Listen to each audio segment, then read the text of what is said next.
For the launch of the 5th generation Supra, Toyota brought us to Virginia. Here's something you should know about Virginia. If you drive more than 20 miles per hour over the speed limit, that's a misdemeanor. You can go to jail. It's a really, really strict environment where the police are concerned. I don't know if that's the best place to bring the quickest Toyota production vehicle that they've ever sold. Yeah, that's true. Apparently, quickest. Thankfully, there's a Racetrack components to this trip, which we'll get to in a second. But first, what is the Supra?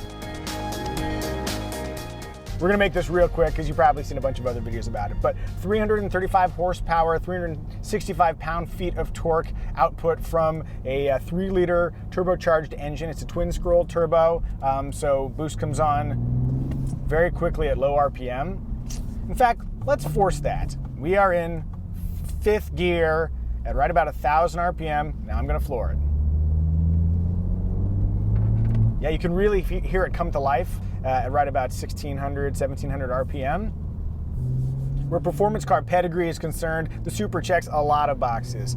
Standard 19-inch Michelin Super Sport tires, 13.7-inch front rotors, Brembo brakes, 50-50 weight distribution. The suspension utilizes adaptive dampers, so you have normal and sport settings. And out back, there's an electronically controlled differential for maximizing traction to the appropriate tire. Those are all the essentials that you'd want in a proper performance car package. Again, not being properly utilized in an environment where if you go over the speed limit, you might just go to jail. This is helpful, by the way. In the gauge cluster and in the heads-up display, it's telling me it's 25 miles per hour here. I'm going to adhere to that. This might be the least exciting intro for a Supra video I could have possibly imagined. Sorry about that. I promise, track thing coming up momentarily. While looking at the gauge cluster, that does remind me that, if you don't know, the Toyota Supra shares a lot of its structure and componentry with the BMW Z4. And sure enough, if you look around, there's a lot of Z4 cues here. The gear selector is very BMW. The switch gear, yeah, it looks like a BMW. It has wireless Apple CarPlay, though. That's a BMW feature that I'm happy to have in a Toyota. But if you dig into the 8.8-inch screen that comes on the higher trim, it's like pure BMW. And in the presentation, one of the things they were talking about, why they wanted to partner with BMW, is because they are known for inline 6-cylinder engines. They wanted a company that could deliver on that inline 6-cylinder concept, and so they did. Oh look, we're up to 45-mile-an-hour speed limit. Let's go, and there we go. In terms of acceleration, 0 to 60 is 4.1 seconds. I'm going to do 0 to 45 just to see how that goes. Floored, a little bit of wheel spin. There we go, oh boy. Feels pretty punchy off the line. The nice little satisfying bit of wheel spin and then the stability control intervening. Of course, you have normal and then sport modes. And when you go to sport mode, it firms up the suspension, it alters the behavior of the differential, steering gets a little bit heavier, as you might expect, and it also changes the shift behavior from the 8-speed automatic. That's right, there's an 8-speed automatic in this thing. You cannot get a manual transmission, which is a bummer for somebody like me, because I really like using my left foot for more than just holding down the dead pedal. That said, while casually cruising around here trying not to attract attention from cops, the Toyota Supra feels very relaxed. And that transmission is key to that behavior. The gear changes are almost non-events. Super smooth, yo. One of the things I'm noticing, though, on this road, and a good reason why I am driving on a public road, is that it's not perfectly smooth. And on the bumpier sections, I've noticed that the chassis bounces around a little bit, but with the short wheelbase, it's a very short wheelbase. In fact, it's like 4 inches shorter than a Toyota 86, which already is a pretty small car. That short wheelbase tends to do a little bit of a seesaw movement when you go over bumps. So that's the downside. The upside is that a shorter wheelbase is a little bit more inclined to turn. It's got a very wide track too. So wide track, short wheelbase, almost go-kart-like.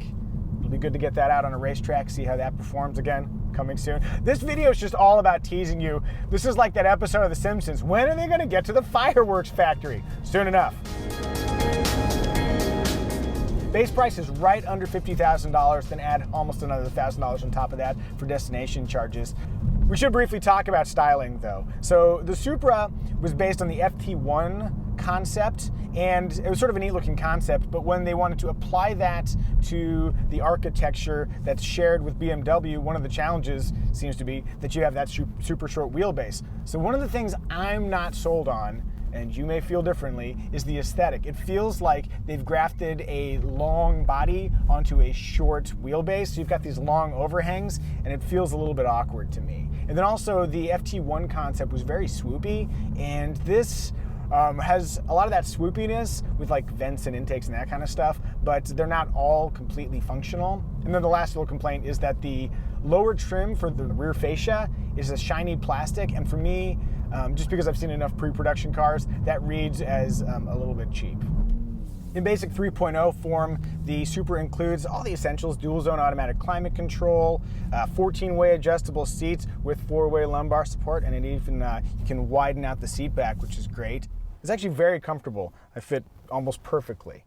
Honestly, the basic Supra would be plenty of car for me, but if I were buying one, I might be tempted to just spend an extra $4,000 for the 3.0 premium trim, which adds an 8.8-inch screen and full leather seats, and just a few extra niceties. Oh, and a JBL audio system. If you'd like to stake your claim on having a more collectible Supra, the first 1,500 to be sold are the launch editions, which are basically the 3.0 premium, but with red mirrors, a little badge that shows you which of the 1,500 it is, and some carbon fiber interior bits, just like the one I'm driving here. If you'd like to drive a car this cool, grab the launch edition. And now, to the racetrack. Oh look, we reached the firework factory. All right. Let's put down a few hot laps. Ooh, yeah. Yeah. Those Michelin seem to hold pretty darn well. Ooh. I guess observation number one, that electronic rear differential is doing a brilliant job of putting it down. Up over crest. Up over bump. Oh, yeah. So I am in sport mode right now, which means I'm going to hear a little bit more engine noise. There's a little more resistance from the steering wheel. Yeah, yeah. Brake, brake, brake.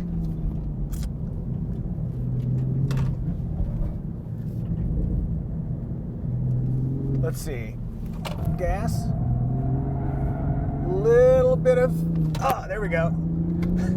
So the ESC is a little bit more permissive in sport mode, and we saw an example of that there where it let the tail come around just a little bit. Nothing too crazy, just a little bit of rotation. Kind of like the fun amount of rotation before you have to really take action. Listen to that 3-liter hum.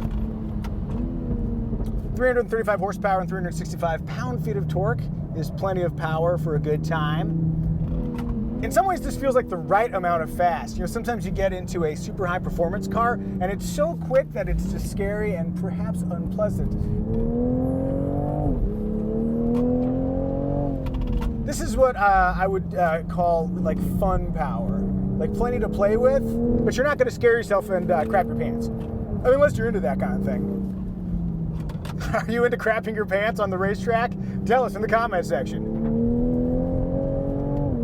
Yeah, the weak part seems to be the brakes. And I mean that maybe I'm just like driving like a total, I am driving like a total jerk, but it feels like there's a little bit of fade happening. And this is not a particularly fast track. It's fairly tight, fairly technical. Though in the Supra's defense, these things have been driven hard by journalists before I arrived, and now I'm driving it, so, you know, here's the corner where I can get it out. There we go. Just a little bit of oversteer. That's fun oversteer. Well, so what do you want in a high-performance car? You want power, and this certainly has enough of that. You want brakes so you can slow the whole thing down. It has those. I'm wondering if there might be some sort of upgrade opportunity, because this thing is pretty darn quick, and we journalists are a hateful breed. Yeah. The dynamics, though, are fantastic. That short wheelbase, while I don't really dig it aesthetically, is doing great things for rotation here. Oh, yeah. I don't know if you can tell, but this is a super fun car to drive on a racetrack. This is what we call one of the good days. Yeah, up, over crest, over thing. Yeah. So the steering is quick, but not too quick. I feel like it's very controllable. I kind of wish there was a little bit more of an inclination to stay at a position. Oh wait, fuel reserve. Have I run this thing out of gas?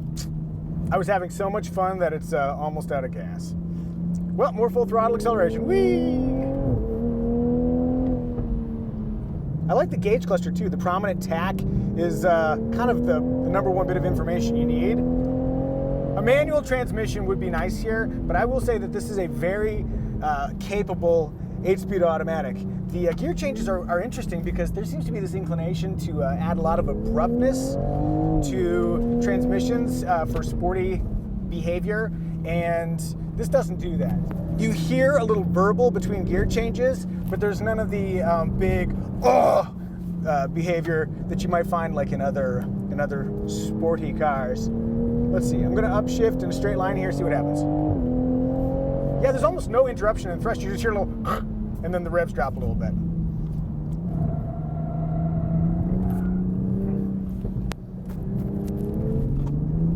In the presentation this morning, they talked about how the Supra is much more of a sports car, a proper performance car that you might take to a track than perhaps the 4th generation Supra was, or the Z4, which shares this chassis, both more in the GT category. I believe them. This is a great car. I'm having a lot of fun driving it. And really, isn't that the point? This little overcrest is so fun.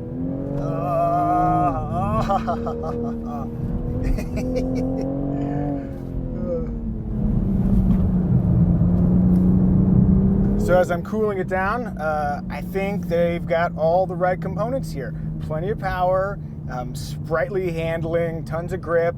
I'd watch the brakes on a faster track. If you're coming in, triple digits to a corner and you've been doing a lot of hot lapping behind a journalist, then maybe be careful. But otherwise, yeah, this is a darn solid package. And I'll be honest, even though I like a manual transmission, I would definitely drive one. That 8-speed is really good. What it does is it takes your attention and it refocuses it on driving line and on power and on braking. It essentially takes your attention away from the gear changes. They almost become secondary. Though the paddle shifters, offer really great response. When you pull, there's not a ton of delay. So, yeah, I think we got the whole package here. You know what I could use? Some cooled seats. My back is sweaty from all that fun. In synopsizing Toyota Supra, I'm reminded of Peter Parker. Whether you call him Peter or you call him Spider-Man, he's got the same capabilities, just wearing different clothes. It's a little bit like the Z4 versus Supra. It's like, well, whether or not you like the outfits or you like the name, there's a lot of capability here. And not unlike Spider-Man, it has great grip and it's very, very quick. 5th gen Toyota Supra, I'm a fan.